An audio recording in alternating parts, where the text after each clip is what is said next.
Thank you for organizing this event. Thank you for inviting me to speak at it.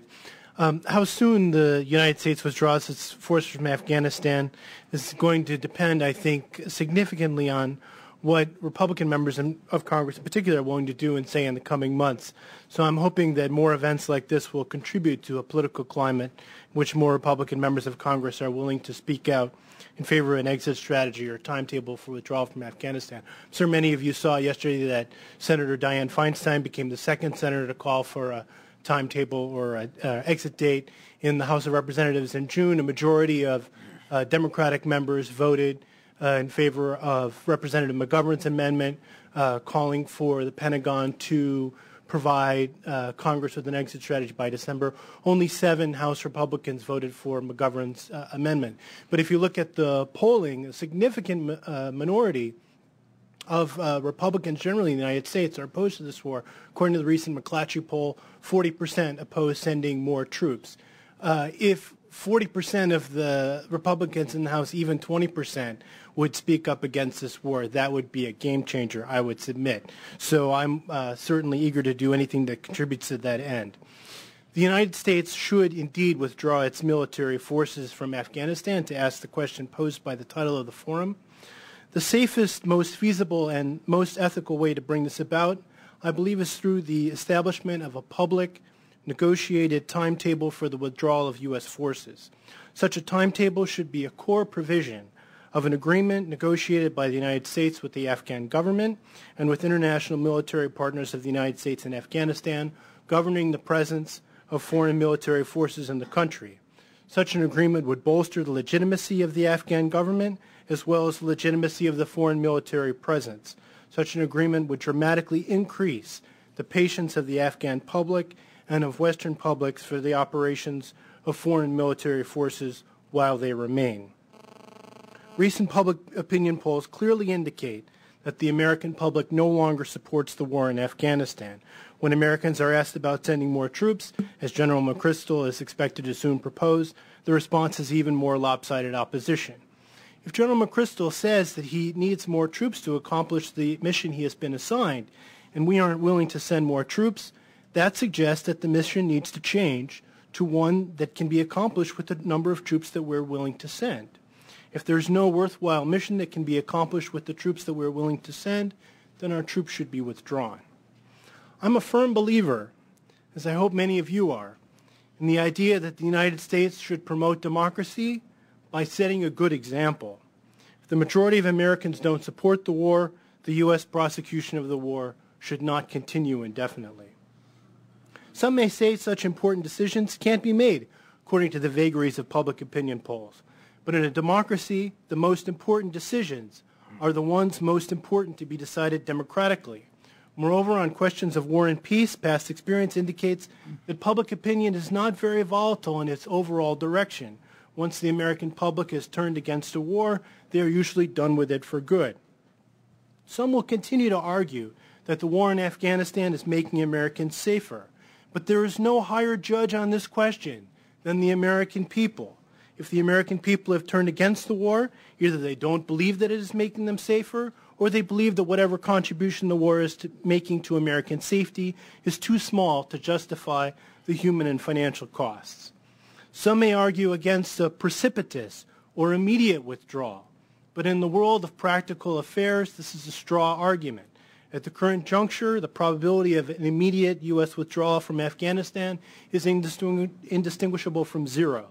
In the debate on Iraq, when critics of the war advocated for a timetable for withdrawal, we were told that a precipitous withdrawal or immediate withdrawal would be a disaster. But now we have a timetable for the withdrawal of U.S. forces from Iraq as the basis of an agreement negotiated and signed by the Bush administration. Is that a precipitous withdrawal? If not, such a withdrawal from Afghanistan should be our goal. A key goal of the U.S. government is that the government of Afghanistan be perceived as legitimate. But one of the principal barriers to the perception of the Afghan government as legitimate is the indefinite military occupation of Afghanistan by the United States and its allies. From the point of view of an Afghan citizen, whether and how the war should continue, whether and how and with whom in the insurgencies there should be negotiations, are, to say the least, among the most important questions of public policy that the country faces. But key decisions about these questions are not being made in Kabul. President Karzai has asked for an agreement governing the conduct of foreign forces. The United States government ignores him. President Karzai says there should be negotiations with the top leaders of the insurgency. The U.S. government says no. How can the Afghan government be perceived as legitimate when it doesn't have effective input into key decisions affecting the country's welfare? It may seem anachronistic at this particular political moment to speak about the legitimacy of the Afghan government in the wake of the widespread allegations of fraud in the recent election, but this particular political moment will pass. The United States has an urgent interest in working out a deal. Without a government perceived as legitimate to invite their presence, U.S. troops cannot politically remain in Afghanistan. After all, Soviet troops were also in Afghanistan at the request of an Afghan government, and the United States called that an occupation. The political crisis around the election will almost certainly be resolved somehow, perhaps with a national unity government, including Mr. Karzai and Mr. Abdullah, and the question of the perceived legitimacy of the Afghan government will remain a central problem of U.S. policy. Indeed, the political crisis around the election presents an opportunity. Let's make lemonade. We can make a bold move to enhance the legitimacy of the Afghan government. Already before the election, President Karzai announced he would invite the Taliban to a Loya Jirga, or a Grand Tribal Council, to try and restart stalled peace talks. The idea of a broad national reconciliation process in Afghanistan that includes tribes backing insurgents, backing the Taliban and other insurgents, has long been advocated by many, including the top UN official for Afghanistan, CATO. Admiral Mullen has spoken of starting over militarily in Afghanistan. If we can contemplate starting over militarily, we should be able to contemplate starting over politically. The conference in Bonn in 2001 that established the framework for the constitution and government in Afghanistan following the U.S. invasion had a fatal flaw. It excluded supporters of the Taliban. In this way, it was similar to the post-invasion political arrangements in Iraq, which supporters of the Ba'ath Party were excluded. In both cases, the decision created a class of people excluded from political participation who had the means and motive to create insurgencies, and insurgencies were the result. The proposition that there will be negotiations with the Taliban and other insurgents in Afghanistan has been endorsed by General Petraeus and Admiral Mullen. The key points in dispute are when negotiations should begin and who they should include. Current position of Admiral Mullen is that we can't go to talks now because we'd be bargaining from a position of weakness. So the question of U.S. policy now is talk now and later, or only talk later. We should start the talks now. Why not? Negotiations will surface the real issues in dispute. The process of negotiation will not be quick.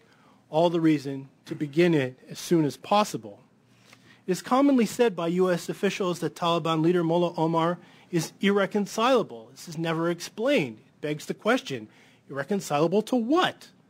This is certainly not the opinion of people who have been involved in the talks that have taken place so far, according to reports in the British press. The United States has one overriding, legitimate national security interest in Afghanistan, that the country not be a base for organizing attacks against the United States.